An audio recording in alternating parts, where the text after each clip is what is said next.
Hello, everyone, and welcome to a first impression from the Knights of the Turntable team. Today, we're going to be talking about Yelawolf's album Love Story, and I have myself, the host, Profex, a.k.a. Charles Singletary. I have Blue. What's up, guys? It's your boy.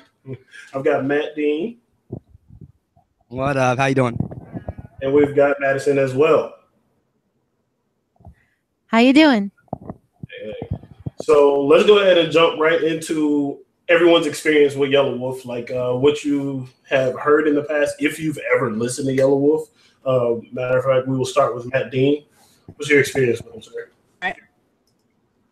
I'll say this: I never really listened to any mixtapes.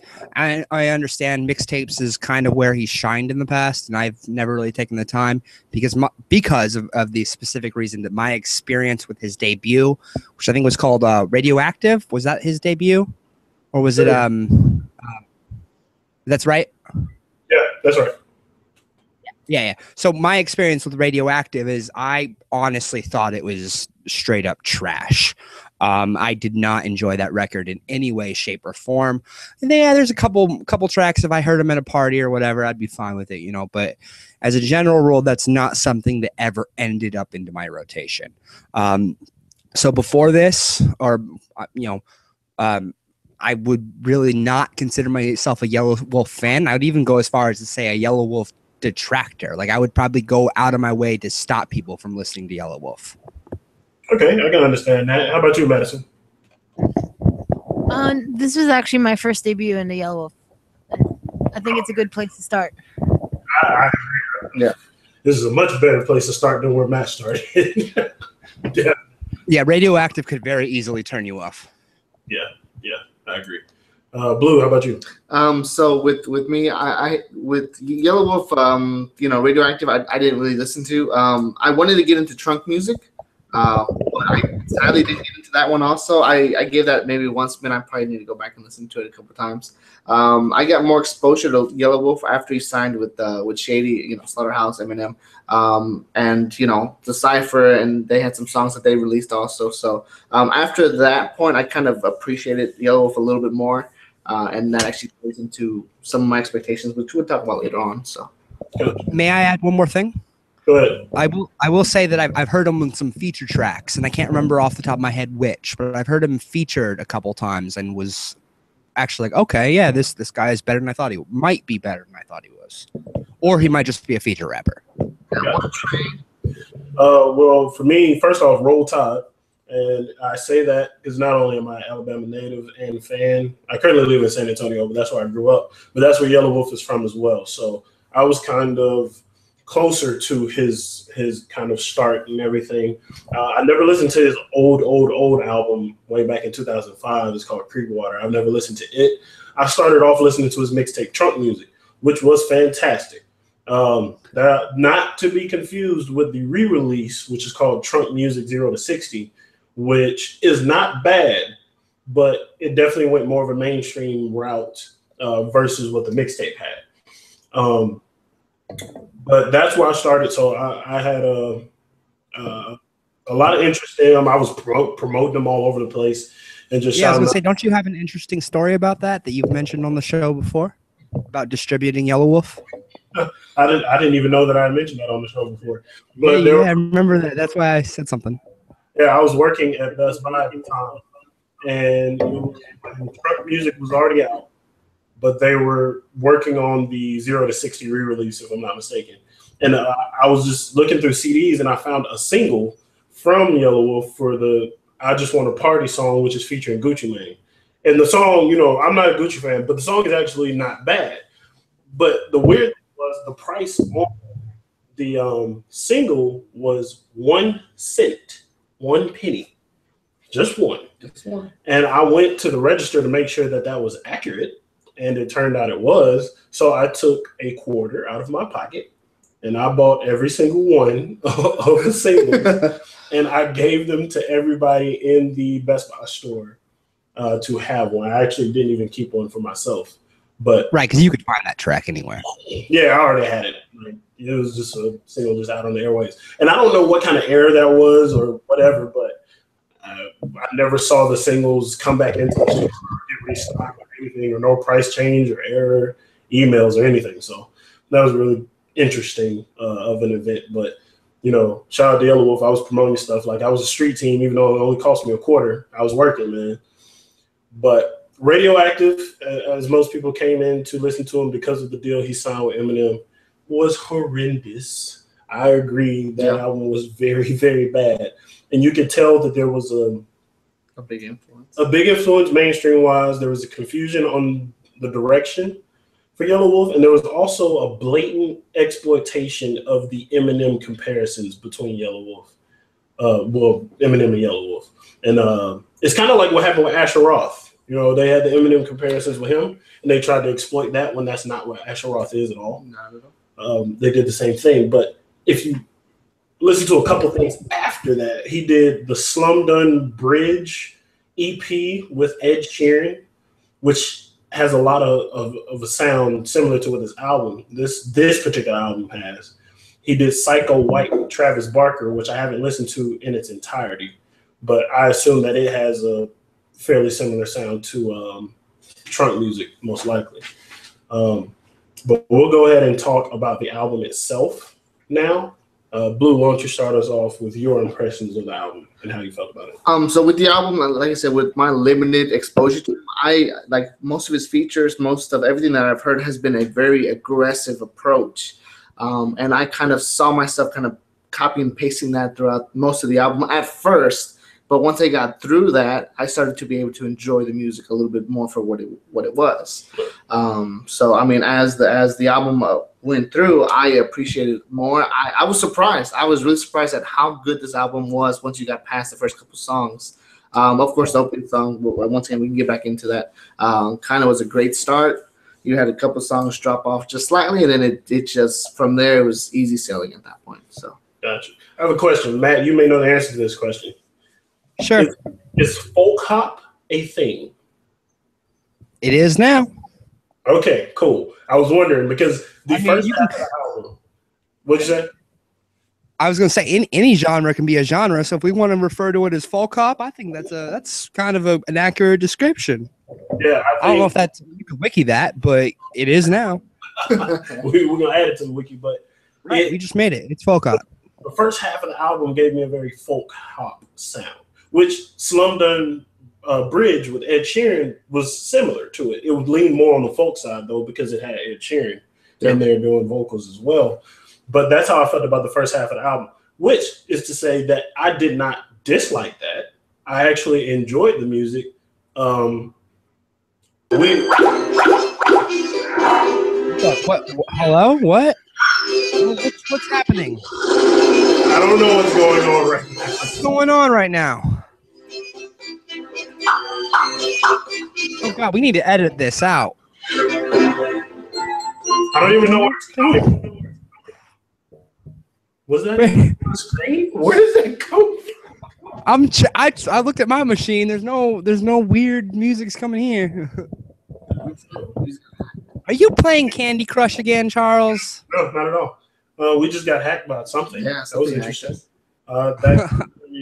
Okay, so folk hop, yeah, it has that kind of stuff in the beginning, and I enjoyed it. What I was gonna say was, you know, we don't always have an inside look on the creation of the music, but we tend to be able to tell when an artist is more comfortable with a sound that they're doing, or we can tell when something's more forced, which Radioactive seemed forced from open to fucking close. But Madison, what are your thoughts on the album? I think folk hop is a really accurate description. I really enjoyed a lot of the samples that he did. Like the very first track on it, there's a Patsy Cline sample, which I thought was kind of appropriate. And then the very last track, there's a sample in there that I also really appreciated. But in general, I think this is a great place to start if you're new to the whole Yelawolf scene. Because I certainly was, and I kind of fell in love with the album as a whole. So I think it's a great thing. Gotcha. I agree. You said before that, you know, it's a good starting point. It probably will be, because I think this is the lane for Yelawolf now, because it's very, very, very different from the rest of his label mates on Shady Aftermath for sure. And just from his roots in, I think he was right outside of Huntsville, Alabama, which is quite country. I think this is more in his lane. And it's a pretty awesome blend of genres. Because Matt, I think you told me before I listened to the album that it had a lot of classic rock, southern rock influences that you were southern rock and specifically country rock influences. Country rock, yeah. Not to be confused with straight up like, you know, twang country influences. Although there's a few samples, like Madison mentioned the Patsy Cline. There's a lot of homage to that. But as far as influences go, I heard more straight up southern rock. So much so that there's times the only way that you know it's a hip hop album that's discernibly a hip hop album, percussion. Right? The percussion for most of it is hip hop all day long. Right. Which one? Yeah, the bass line?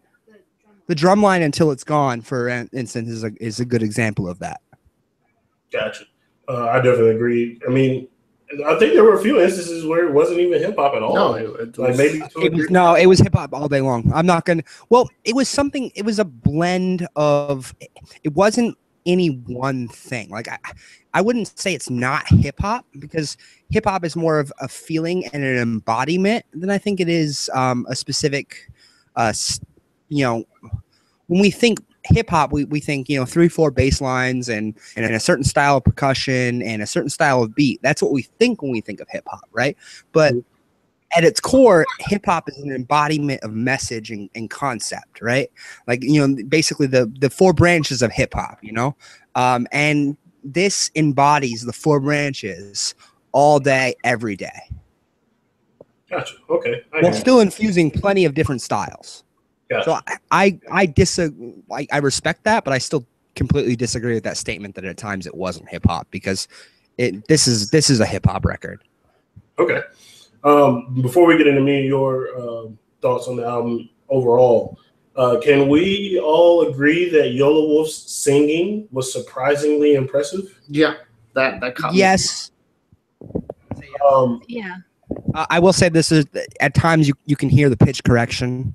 Yeah, there were a couple times I noticed it, and I had heard him sing a little bit before. For you layman's guys, auto tune. Yeah, I had heard him sing before, but I never really just focused on it. But it wasn't an issue to hear him sing for an entire song. Yeah, it actually sounded very natural as opposed to it being forced. I mean, that's something that caught me off guard, especially with Yelawolf being Yelawolf. Yeah, and especially.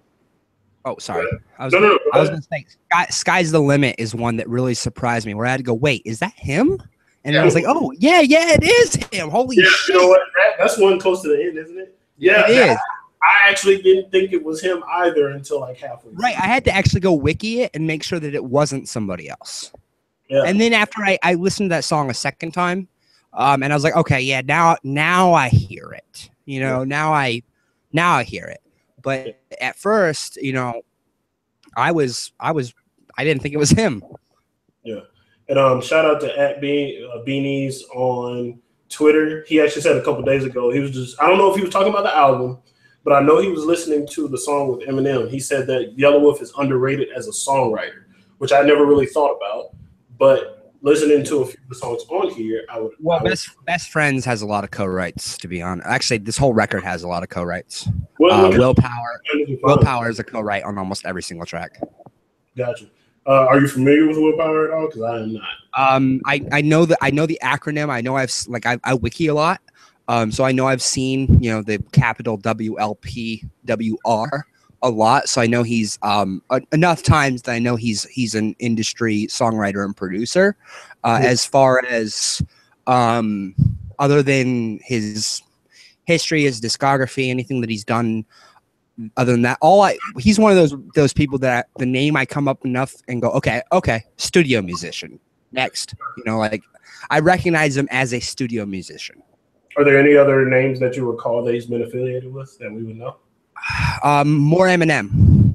Anything on I'm pretty sure he works for Shady. So if you go look at other artists that are associated with Shady, and even Eminem himself, I'm pretty sure he has a credit Again, I could be completely wrong on this. I'm pretty sure he has a credit on LP 2.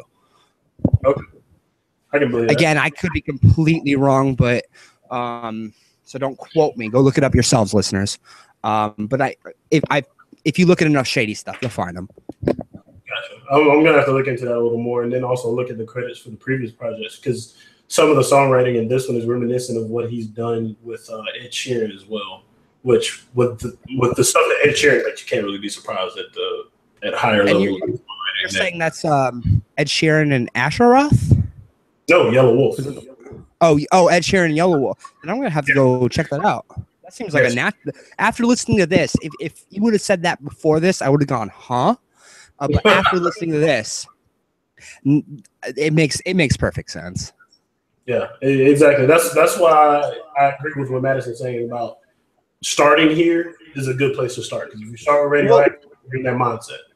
Right. And another thing I kind of want to mention before we move on is the sophomoric album is kind of the make it or break it, right? For especially for artists that are on mainstream labels. If you're on more of an indie or an imprint of some sort, or like, well, technically Shady's an imprint, but a smaller imprint, sometimes you get enough artistic leeway with your first album that it's fine. You know, like if you're an unknown artist, oftentimes completely unknown, sometimes the record label will just completely take a chance and let you do what you want to do on your debut album. That's why sometimes we get really, really strong debuts, you know, because it happens. But on the flip side, kind of with Yelawolf, sometimes it's pushed in a direction of, as you quote unquote, mainstream.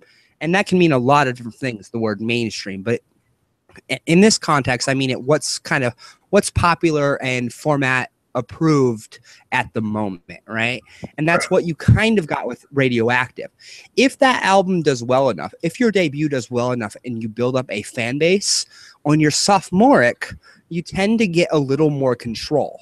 And we can see this with Love Story. You know, it's a make it or break it, right? Because you do often get more control, and sometimes that's not actually a good thing. In this case, it is, and you're right, he found his lane. Yeah, I definitely agree. Now, going into our impressions, do you want to go first, or do you want me to go first? Nah, you can go first, man. Okay. It's your show. it's ours. This is all of us. It's our show, but you know, there was a King Arthur, so that's true. That is true. That's all I'm saying. It's a round table, but nonetheless, there was a King Arthur. Word, but clearly, just from things that I've said so far, I enjoyed the album. Being a Yelawolf fan, I still was surprised at how much I enjoyed the album. Just because it's good. I guess this sounds strange to say, because all right, so there was Trunk music, there was Radioactive. Trunk music was more Southern hip hop, like Big Crit, really, really heavy bass, rapid fire rhymes or whatever, not so much the songwriting that we've gotten thus far. Then Slummed and Bridge came out, and it was more folkish, which I didn't enjoy it as much. I understood that it was good though, but I was completely okay with Yelawolf going that route and me not being as much of a fan anymore, if that makes sense. And then I listened to this album, and it's such a quality blend of all of that stuff that it surprised me. The first half of the album, like first couple songs, like you said, I had to tolerate a little bit. The opening song I was fine with. Oh yeah, the opening song and it's very different, and it'll kind of completely destroy whatever preconceptions you had. Like, you go after. We get right into this. Go ahead.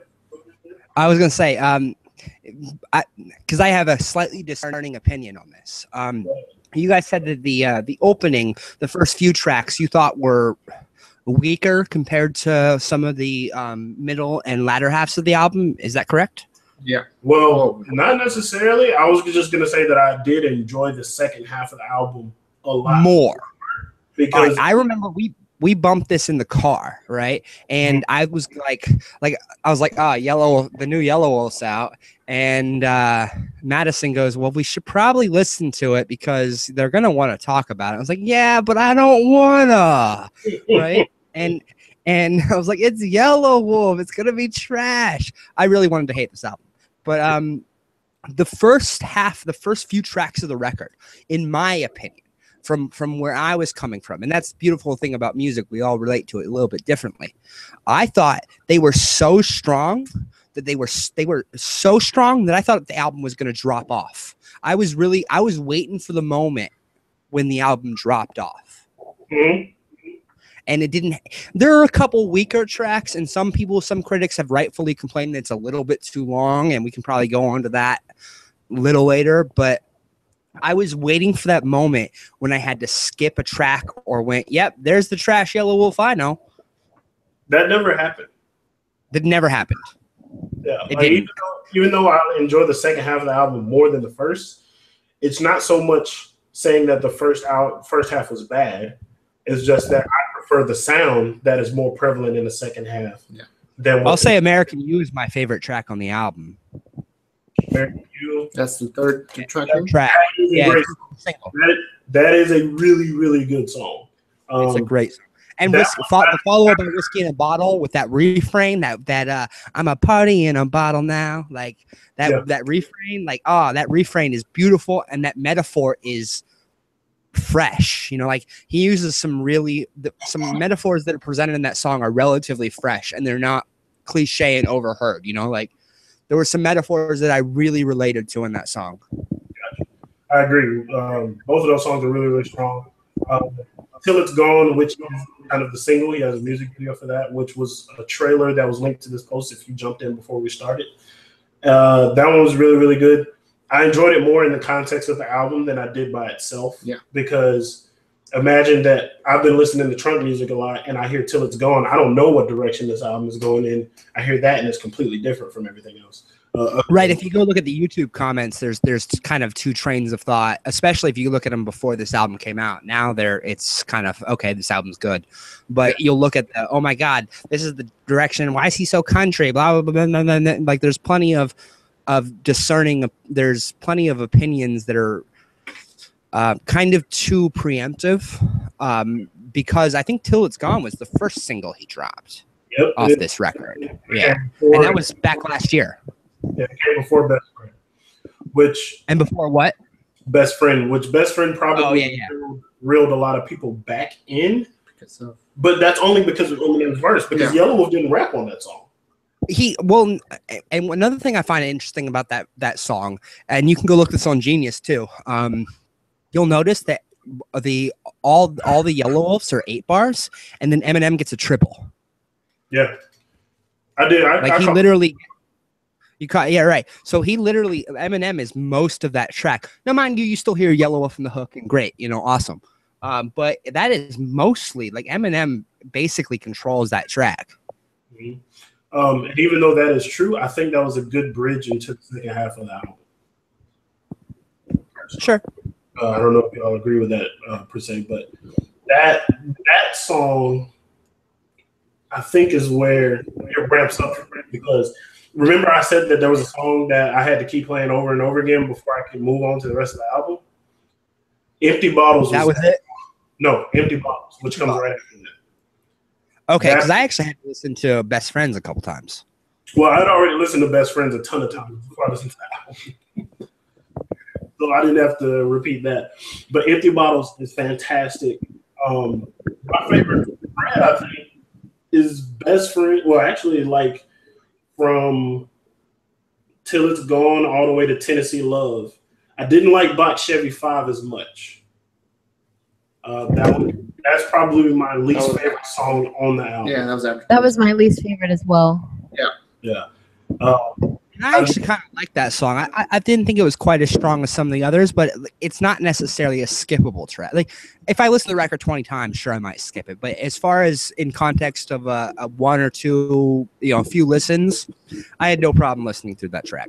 Or it being where it's placed at it in the album. If it was moved maybe like earlier in the album, maybe it fit a little more. But so you think it's a sequencing issue? Yes, sequencing issue because like I said, from Till It's Gone all the way till past what was it, Love Song?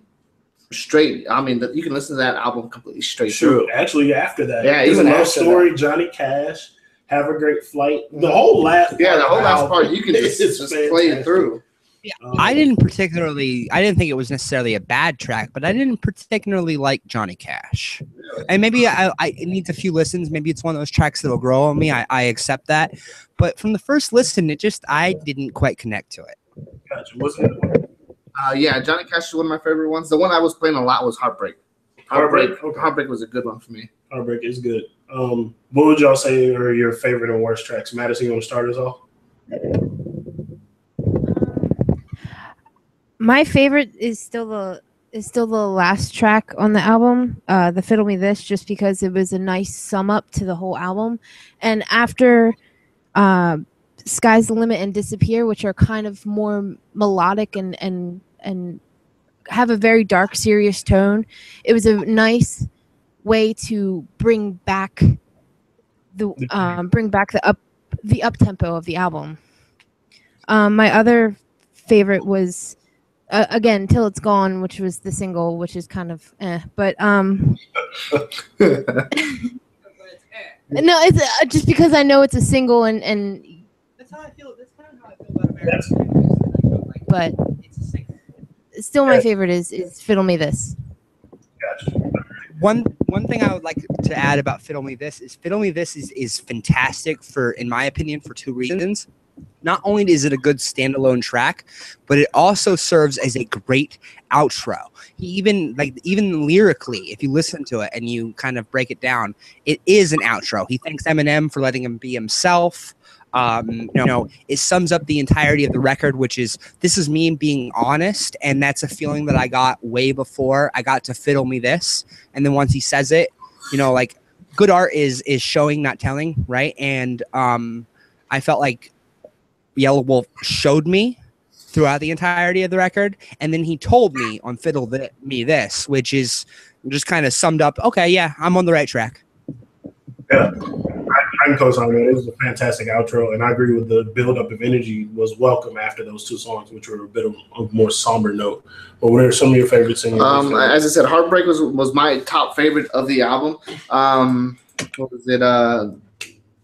Have a Great Flight. At first, when I first played the song, the way it started off, I was like, okay, cool. This is going to be kind of where it drops off slightly. But as the beat progresses and changes, I'm like, oh, this is a song I'm gonna keep listening to. So there was that one, and there was one Love Story. Love Story was a good one for me too. Love Story is quite awesome. So basically, I mean, like I said, after that,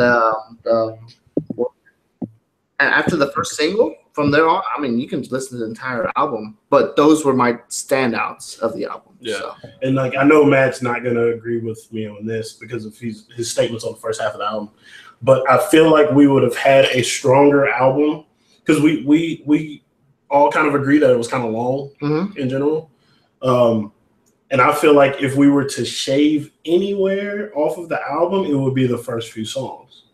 Because I would hope American You and Whiskey in a Bottle wouldn't have got cut. It's tough. It's tough to cut anything other than Box Chevy to me. Because they all they're not skippable songs. Change could have been cut. Change, and for me, Box Chevy B or Box Chevy 5. It's Box Chevy 5. And I'm a big fan of the older song. I don't like 4 or 5 that much, but the other Box Chevys are really, really good. I'll link you to them after the show.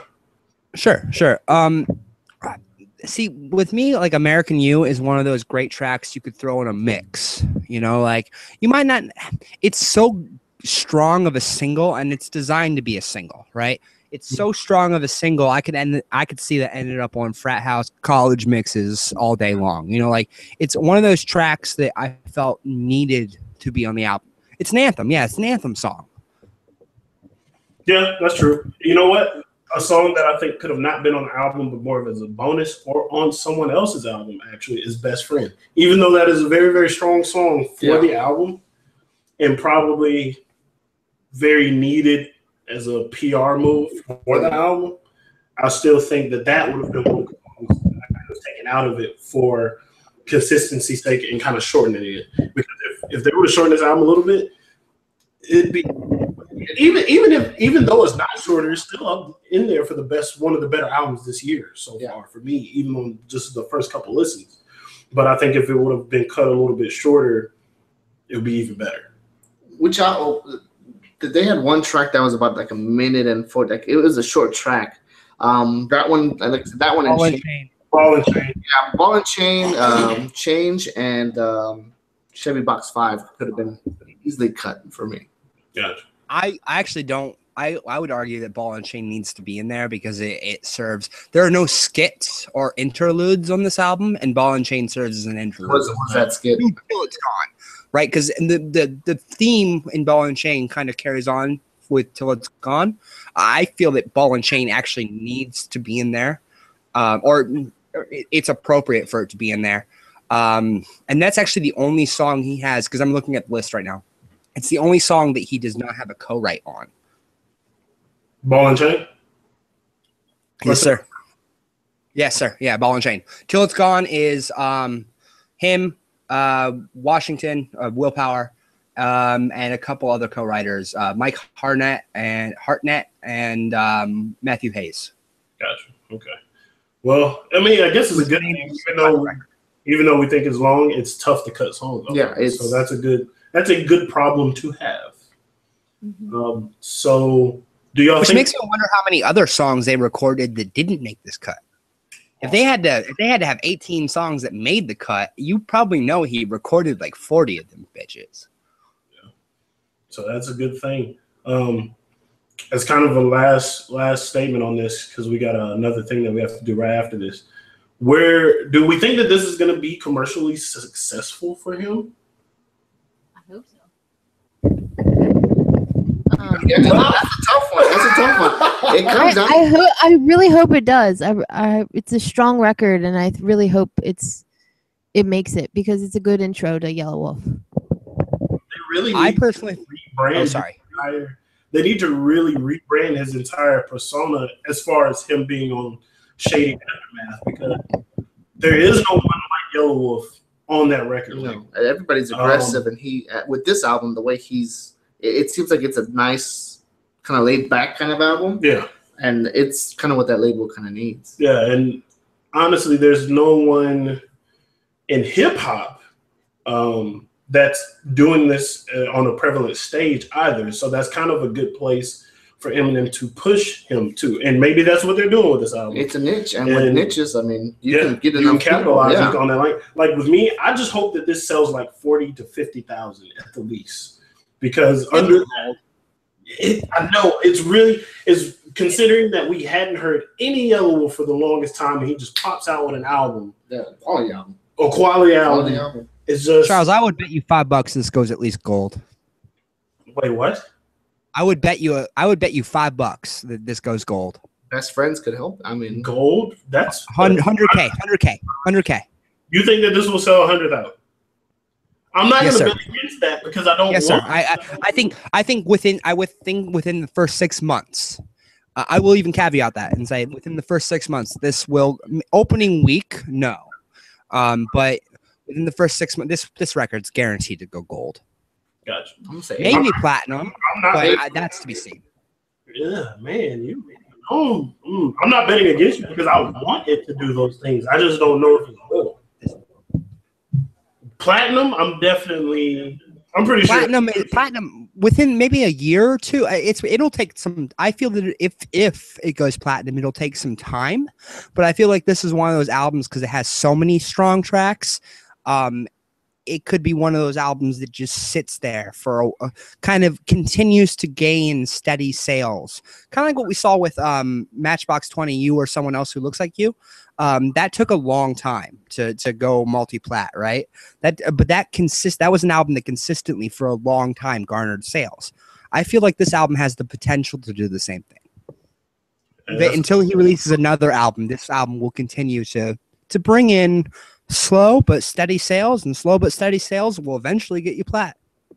Well, you know what? I hope it happens. I think they need to pick their next single very wisely and put a big push behind it for it to gain that. What do you think their next single should be?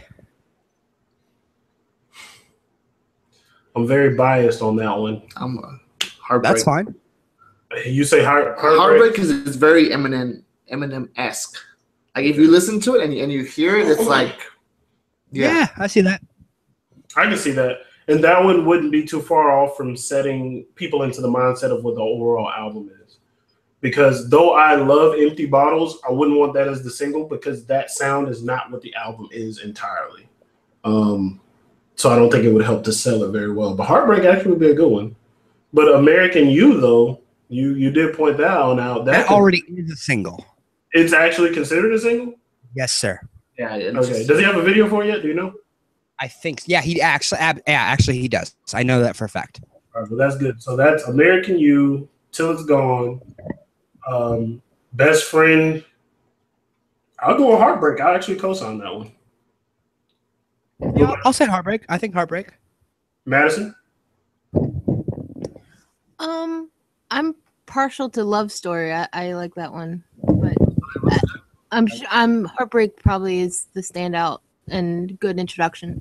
Yeah, Love Story kind of makes sense too because it's the title track. Yeah, Love Story probably would be. And it's a strong track. It's still not a bad track. Let's go ahead and get final statements from everyone before we shut the show down. Blue? This album completely, I wasn't expecting for this because I wasn't expecting this because of my, my exposure to Yelawolf before.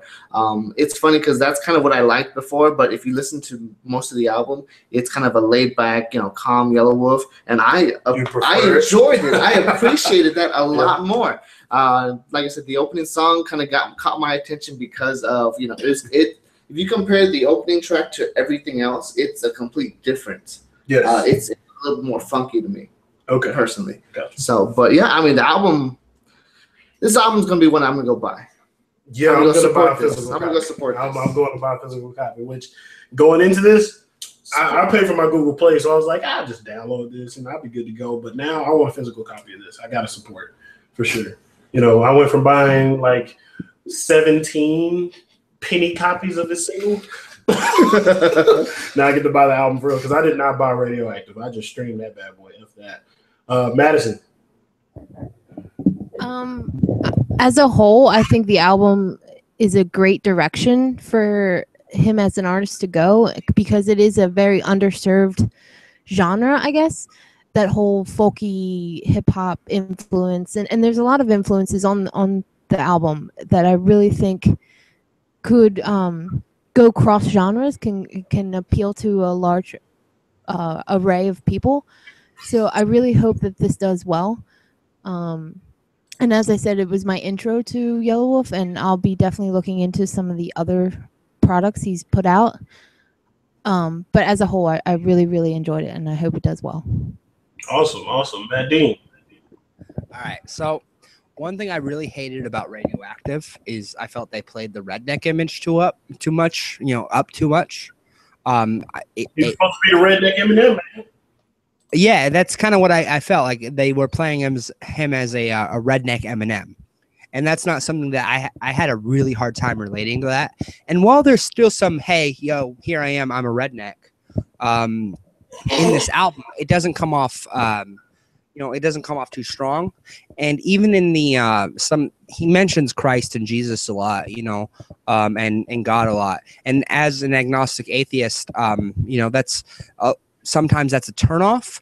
In this case, it never felt preachy and it always felt honest. So that was something, even those particular tracks like Best Friend are tracks that I still really, really enjoyed. And the last thing I want to state is that this was a record that was so diverse and so blended that I feel like I could play it for my mother and she would have an appreciation for it. Just kind of to speak to what Madison said, that it appeals to a wide variety of people. I feel that I could put this in the car while sitting with my mother and she would not be offended or tell me to turn it off. Big statement. That's a huge statement. And I think that's a blowing mark for the album yes, as well.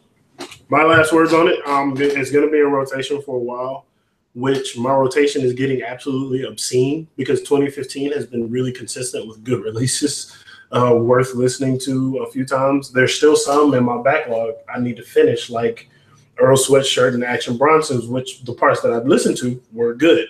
So I'm very excited. Like it seems like labels are starting to understand that they should give more creative freedom to the artists, which with Shady Aftermath. That's a that huge is mind-blowing. That's a huge issue with Shady Aftermath. That is huge. So, like, we get this from Yelawolf, and apparently the next Slaughterhouse project is supposed to be more along those lines.